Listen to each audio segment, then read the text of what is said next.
Hi there, and welcome to the Somewhere Between Here and Healing podcast. I'm Viv, your host and fellow traveler on this journey of navigating life after growing up with a narcissistic parent.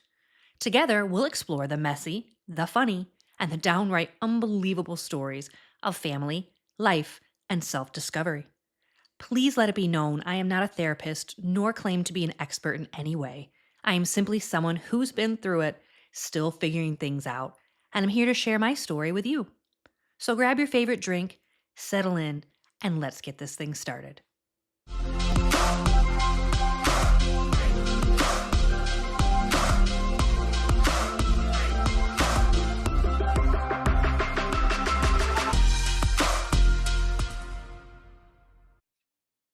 Hi, everyone, and welcome back to the podcast. In today's episode, we're diving into a term that's often linked to narcissistic behavior, but can appear in many different relationships: gaslighting. Gaslighting is a subtle, often insidious form of psychological manipulation.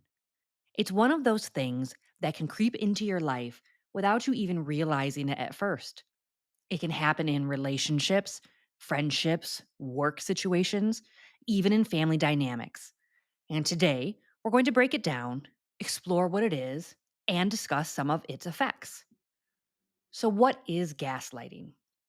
Gaslighting is a form of emotional and psychological manipulation where one person attempts to make another person doubt their own reality, perception, or memory. And it's not always overt. In fact, gaslighting often starts subtly, weaving itself into conversations and into dynamics until the person on the receiving end finds themselves questioning not just isolated incidents, but their overall sense of self. At its core, gaslighting is about power and control. It is a tactic that creates confusion, erodes confidence, and undermines trust. And not just trust in others, but trust in your own thoughts and feelings. When someone is gaslighting you, they might lie outright, deny things they said or did, contradict your version of events, or manipulate situations in a way that make you feel like you're being unreasonable, overly sensitive, or even unstable. Gaslighting can look different depending on the relationship, of course. It could be a partner constantly rewriting shared events to suit their narrative, a boss shifting blame to make you question your competence, a parent dismissing your memories or experiences from childhood as if they never happened. It can even show up in social or political settings, in broader cultural conversations. But for the sake of this episode, we're focusing on interpersonal gaslighting, of course. So, some of the key features of gaslighting can include denial of facts or experiences. Even when there is evidence, a gaslighter may refuse to acknowledge reality. They may say things like, that never happened, or you're imagining things. They may take something you said, reshape it, and throw it right back at you in a way that confuses you or makes you feel like you've done something wrong. Undermining your emotions. They might claim you're being too emotional, too dramatic, or crazy, especially when you express concern, hurt, or frustration. Over time, this can lead to emotional suppression and internalized guilt. Rewriting history. Gaslighters often revise events to portray themselves as the victim or the hero, while painting you as irrational or to blame. It can make you second guess your own narrative, especially if they're confident, charming, and convincing. Withholding and diversion. Sometimes gaslighters will pretend not to understand you or change the subject entirely. You might hear things like, you're not making any sense, or why are you bringing that up again? This deflects accountability and discourages you from pushing even further. What makes gaslighting particularly dangerous is how it can erode someone's intuition over time. You can begin to feel unsure of what you know, what you saw, or how you feel. You may even start to rely more and more on the gaslighter's version of reality because it feels easier than the constant mental gymnastics of defending your own. Now, it's important to understand that gaslighting doesn't have to be intentional to be damaging. Some people gaslight as a learned behavior, a defense mechanism they may have developed over time to avoid vulnerability or accountability. And that doesn't make it okay, but understanding the motive can help bring clarity when trying to make any sense of the behavior. Gaslighting is not about the occasional disagreement or somebody forgetting a detail either. It's about repeated patterns of distortion, denial, and dismissal. Patterns that leave the other person doubting themselves in a deep, destabilizing way. If you've ever found yourself saying or thinking, maybe I am being just too sensitive, maybe I misunderstood, maybe I am the problem, it's worth pausing and asking whether someone in your life might be actually gaslighting you. So, what can gaslighting do to someone?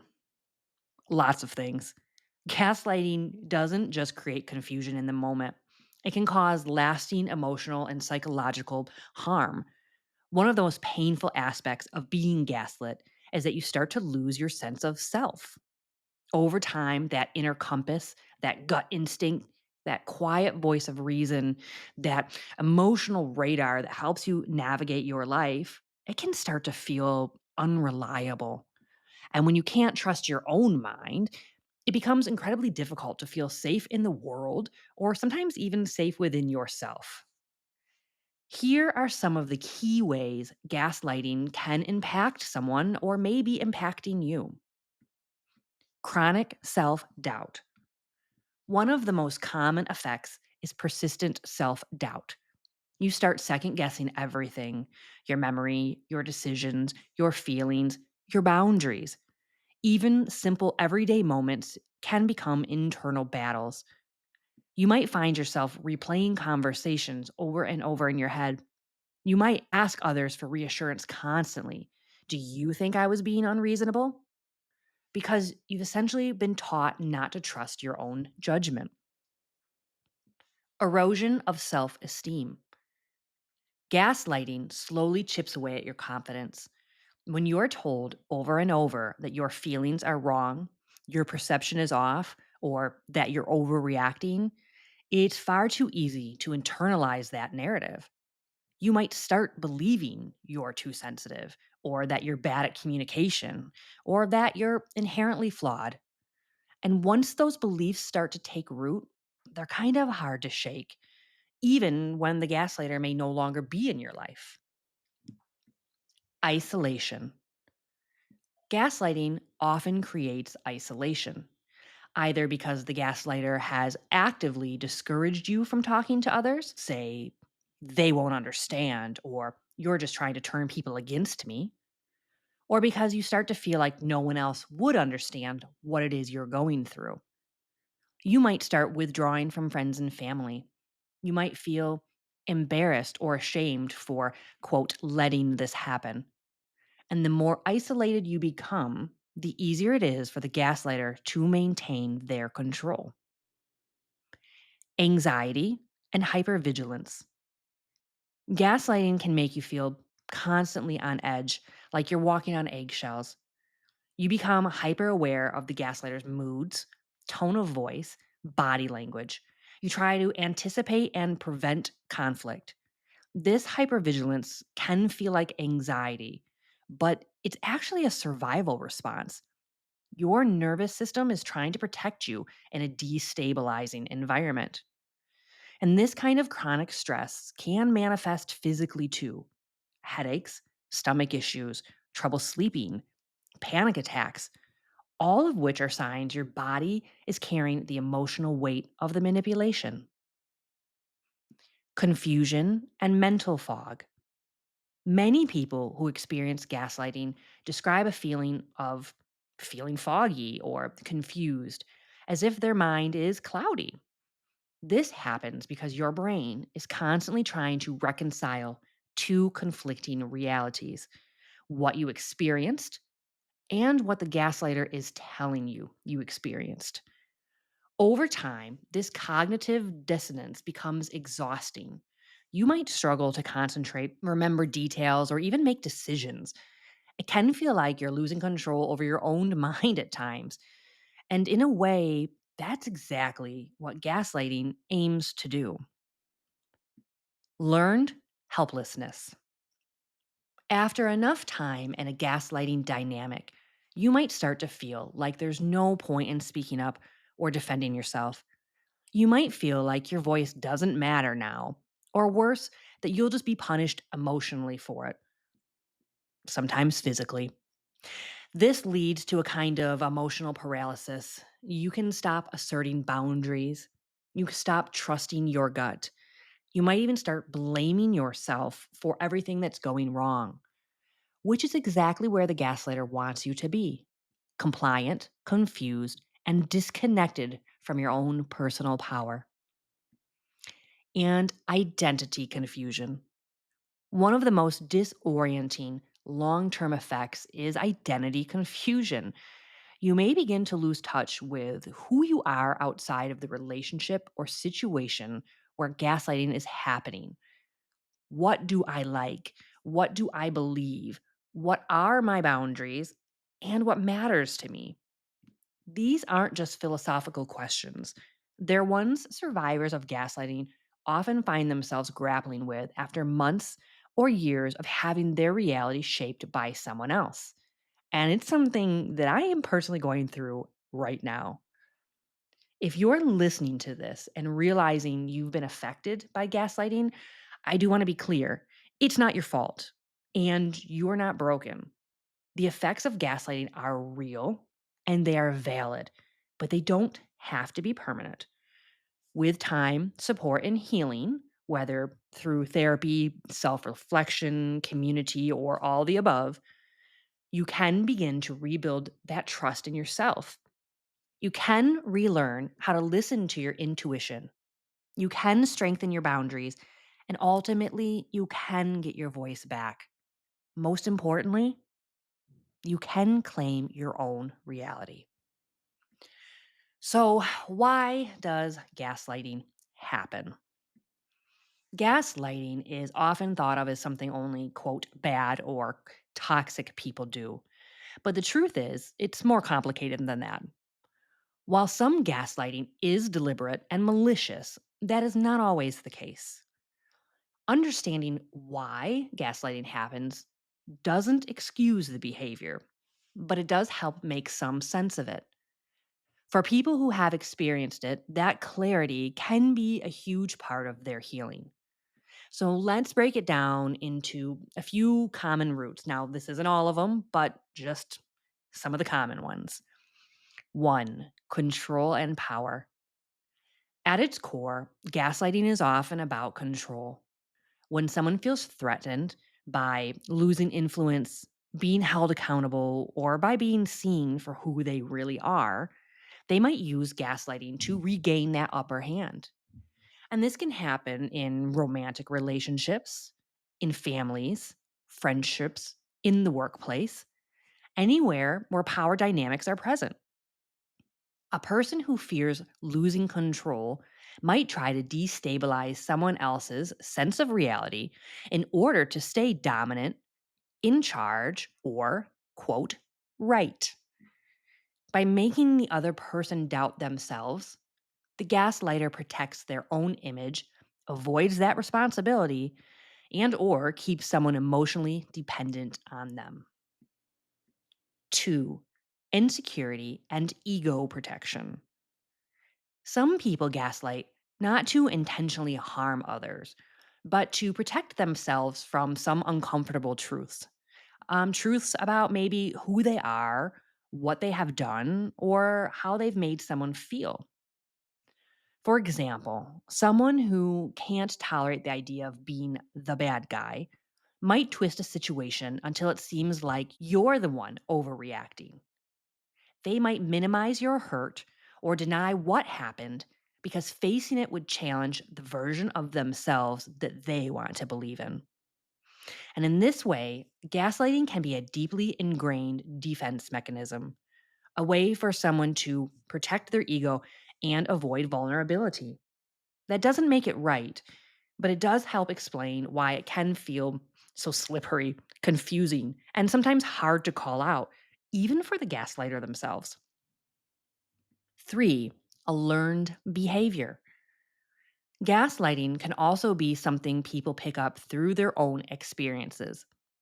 If someone grew up in a household where emotional manipulation, denial, or rewriting the truth was the norm, they may unconsciously carry those same patterns into their adult relationships. They might not even recognize it as gaslighting. To them, it might just feel like this is how people argue or this is how you get through conflict. Again, this doesn't excuse the behavior, but it can help us understand how deeply rooted it can be and why it can show up in cycles across generations and within relationships. 4, shame avoidance. Shame is one of the most uncomfortable emotions we experience as humans, and many people will go to great lengths to avoid that. Gaslighting can be a way someone avoids feeling shame by flipping the narrative. Instead of admitting they hurt you, they might say you're too sensitive. Instead of acknowledging they lied, they might insist you misunderstood.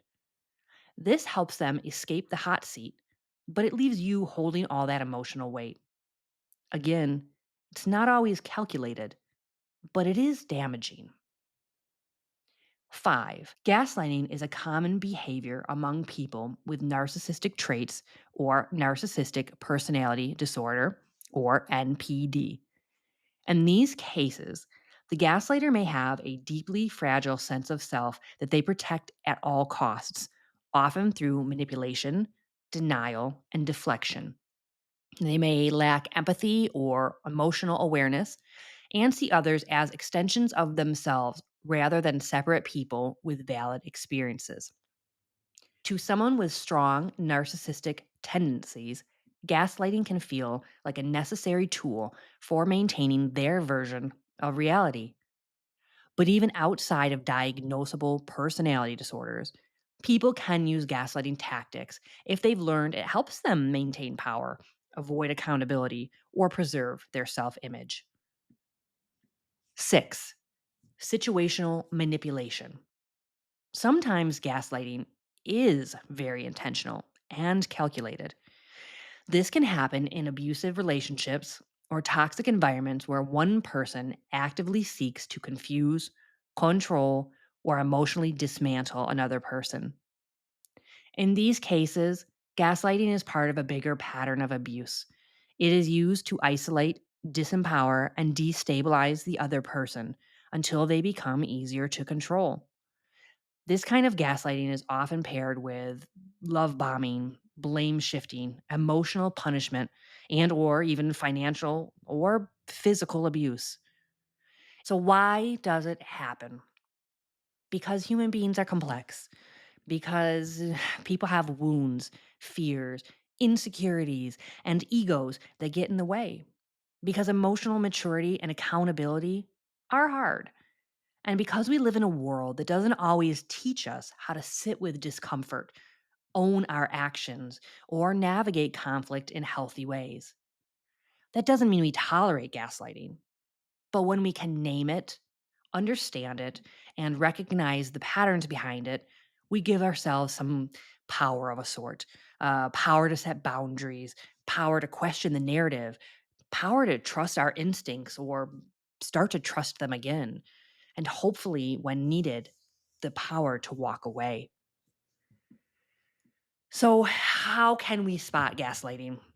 Recognizing gaslighting can be tricky because it's often gradual, but there are some signs that we can watch out for. Some of those signs are feeling confused or questioning your reality after conversations or events, finding yourself constantly apologizing even when you haven't done anything wrong, doubting your memory or judgment, feeling isolated or as if no one believes you, and being told things like you're too sensitive when you try to express your emotions or concerns. If any of those sound familiar, it might be time to take a step back and assess the situation. Talk to a trusted friend or a therapist to get an outside perspective. At the very least, you deserve to be heard, respected, and validated. Spotting gaslighting, like I said, can be hard, especially when it's coming from someone close to you or someone you love or trust. Gaslighting chips away at your confidence slowly over time. It can make you feel like the problem is you, not the dynamic. And the good news is, once you start to learn the signs, it does get easier to notice and your intuition starts speaking up again. You can start to see what's real and not just what you've been told to believe. To deep dive a little further on some tools and red flags to help you recognize gaslighting, let's go into that. Check in with how you feel after those interactions. Do you often feel confused after talking to someone? Do you walk away questioning your memory or your emotions? Do you find yourself constantly second guessing your version of events? That disorientation, that wait, am I the problem loop is often a first signal that gaslighting can potentially be happening. And let me just say here, I'm not saying any of these are solid reasons or facts that say gaslighting is happening. This is just a general guide and some tools you can use to potentially see if it is a pattern in your life. Noticing repeated patterns of dismissal or deflection. If someone regularly changes the subject when you bring up concerns, twists your words, denies things they previously said or did, tells you you're too sensitive, crazy, or that you're imagining things, these are fairly classic gaslighting tactics meant to shift focus away from the issue and onto your reaction instead. It keeps that person from being accountable and keeps you in self doubt. Trust your emotional reaction. Gaslighting can make you distrust those instincts, but they are so important. Feeling hurt, angry, confused, or exhausted after certain conversations is not you being too emotional. It's your nervous system picking up on something real. If you feel like you're constantly trying to explain or justify your perspective, or like your emotions are being treated as a problem rather than a signal, that might be something that's worth paying attention to. And speaking of paying attention, pay attention to their response when you do set a boundary. When you express a need or set a boundary, does the other person guilt trip you for doing that? Turn things around to make it about how they feel? Do they say that you're attacking them with that boundary? Claim that you're misremembering or being unfair? A healthy response to a boundary might be uncomfortable, but it shouldn't involve distortion or denial. If their response includes invalidation, blame, or rewriting intentions, gaslighting might be in play. Something you can do to help is to keep a log or journal. If you're feeling unsure about what is real, write it down. Document what was said, how you felt, and what happened afterwards. This can help you track patterns over time and give you something solid to refer back to when things feel fuzzy or uncertain. I'm not saying this is about keeping evidence or something to use against the person, just simply something about helping you stay connected to your truth. You can also talk to a trusted outside source, like I mentioned briefly above. When you're being gaslit or feel like you're being gaslit, your internal compass can get thrown off. Talking to someone that you trust, a friend, a therapist, mentor, can help validate your experience and reflect back to what you may not be able to have seen clearly in the moment. Sometimes all it takes is someone to say, no, that doesn't sound okay to me either, for things to start clicking into place. Notice how the relationship affects your sense of self. Gaslighting doesn't just distort situations, it can start to erode how you see yourself. If you find yourself, again, apologizing constantly, feeling like you're walking on eggshells, or struggling to make decisions without asking someone else if you're being too much or if that's okay, those can be signs your confidence and autonomy might be under pressure. Gaslighting doesn't always come with bold red flags. Often it's the death by a thousand paper cuts situation. If you notice your self trust slipping, your voice getting quieter, or your sense of reality feeling a bit shaky, that just might be your signal. Recognizing gaslighting is a powerful step, and it's not about labeling people as villains. It's about seeing clearly, honoring what you feel, and learning to trust yourself again. Sometimes gaslighting is subtle, other times it's blatant. It doesn't always sound like manipulation. It might sound like concern, like sarcasm. It may even sound like love. That's part of what makes it so hard to identify when you're in the middle of it. So, here are some real life scenarios that show how gaslighting can show up. One, in a romantic relationship, you express that something your partner said hurt your feelings. Maybe they criticized you in front of other people or dismissed something that really matters to you. They respond with, "You're so dramatic, I was just joking. You always twist my words. I didn't say it like that. You're too sensitive, and this is why I don't tell you anything." Over time, this erodes your ability to speak up, and you start to wonder, am I overreacting? Or maybe it really wasn't that bad. And slowly, your voice can get quieter in that relationship. Two, in families, you bring up a painful childhood memory with a parent, something that's left a lasting mark on you. Maybe it was emotional neglect or repeated criticism or a pattern of favoritism. And they respond with, "That never happened. You're remembering it wrong." Or, "We gave you everything. You had a great childhood." Or, "I think you're just looking for something or someone to blame your issues on." You begin to feel guilty for even questioning the past, and you might start wondering if your entire memory is flawed, when in reality, you're just being denied validation for your lived experience. Three, at work. Let's say you bring up a concern to your boss or coworker, maybe about being excluded from decisions, spoken over in a meeting, or given unfair treatment. And they come back with, "You're imagining things. You know everyone here likes you." Or, "Maybe you're too emotional for this kind of work." Possibly, "That's not what happened. I think you misunderstood the situation." Instead of the issue being addressed, your character gets called into question. You start doubting whether it's even worth bringing things up. And that's exactly how toxic dynamics go unchecked. Four, in friendships. Let's say you express a boundary to a friend, something like needing a little space, or maybe not feeling okay with how they handled a situation. And they respond with, "Wow, I guess I'm just a terrible friend then. You're being really selfish right now. I would never do this to you." Or, "You always make things about you." Now you're the one apologizing, even though your boundary was completely valid.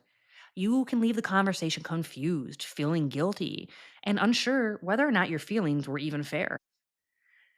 So, what do all these situations have in common? In every broad example, the person on the receiving end is left in some way questioning their own reality. Their feelings are minimized, their perception is challenged, and their experience is rewritten by someone else. And that's gaslighting. It doesn't always come with anger or yelling. Sometimes it's subtle. Sometimes it's served with a smile. But the effect is the same, that slow erosion of trust in yourself.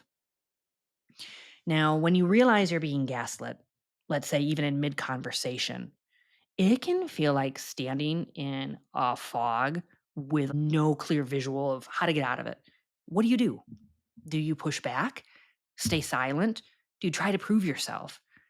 These moments can be tricky and emotionally charged, especially when the person gaslighting you is someone close to you. And there's no one size fits all response. But here are a couple of grounding tools and strategies to hopefully help you navigate it in real time if it happens. One, don't argue with distorted logic.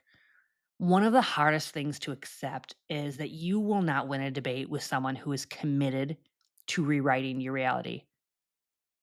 Trying to prove what happened, justify your feelings, or to get them to see your side often pulls you deeper into that manipulation loop.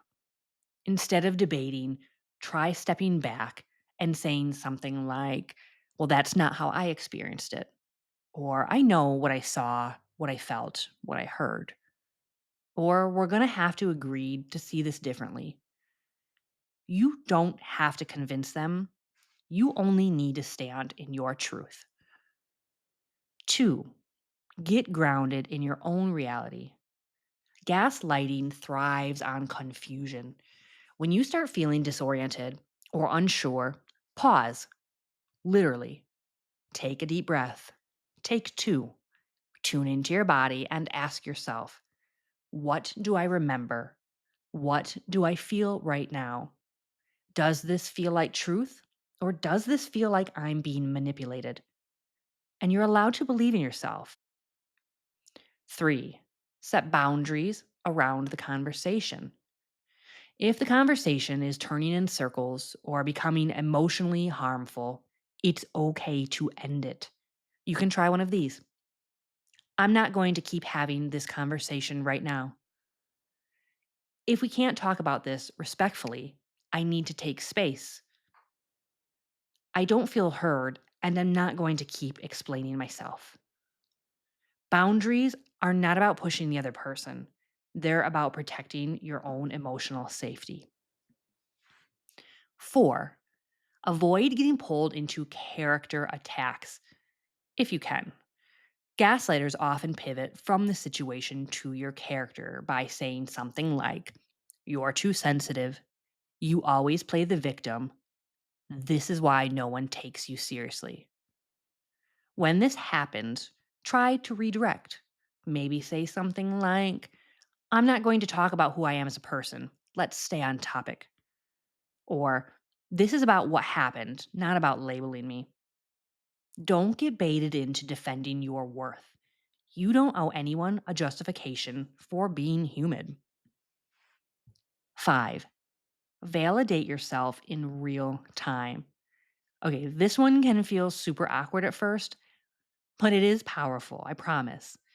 In the moment, try to silently remind yourself that I am allowed to feel what I feel. I do remember what happened. And this conversation may be confusing, but I trust myself. If you're with a trusted friend or support person, even a quick look or a text exchange can help to ground you as well. You're not crazy, you're just being challenged in a way that isn't fair. Six, use the gray rock method when needed. If you're dealing with someone who won't stop, someone who potentially escalates when confronted, the gray rock method can help. This means becoming emotionally non-reactive. You keep responses short, factual, and calm. No big reactions, no emotional engagement. And it's not about being cold, it's about not giving them fuel. This method protects your energy when disengaging fully isn't an option, say in co parenting or professional settings. And seven, make a mental or written note for later. You don't always have to respond in the moment. Sometimes the most powerful thing you can do is observe and process it later on. Take note of what was said, how it made you feel, and what pattern this may fit into. You can journal about it, voice memo yourself, or just let it sit, but you acknowledging what happened is a form of reclaiming your reality. And just a reminder, you do not have to stay in that conversation. If it's clear you're being gaslit and the conversation isn't safe or productive, you are absolutely allowed to walk away. You do not owe anyone your continued presence in a dynamic that's making you question your own sanity. Sometimes the most powerful response is no response at all. Just remove yourself. The emotional toll of gaslighting can be long lasting. Over time, the victim may start feeling like they can't trust their own mind. They may feel isolated, even in the presence of people they care about, because the manipulator has convinced them that their reality isn't valid. This can lead to a loss of confidence, social withdrawal, and even depression. It's important to recognize that gaslighting isn't about being weak or overly emotional. It's about manipulation. You're not crazy. If you find yourself questioning your reality or constantly doubting your perceptions, it is important to try to trust yourself and seek support, whether it's through therapy or talking to someone you trust and love. Remember, you do not have to go through this alone. That being said, gaslighting is more than just manipulation. It can also be a slow, disorienting unraveling. It can make you question things, your memory, your feelings, your identity. And gaslighting doesn't always come from obvious villains. Sometimes it's from people we love, trust, or so deeply want to believe in. If any of this sounded or felt familiar, please know that you're not alone. You deserve to trust your gut, to name your reality, to feel safe in your own mind. If this episode helped you or shed light on anything, please feel free to share it with someone who might also need it. And as always, I'd love to hear your thoughts, your stories, or parts that hit home the most. You can always connect with me on social media or send me an email message anytime. Until next time, please be gentle with yourself. You're doing brave work just by listening and learning. I'll talk to you soon. Viv.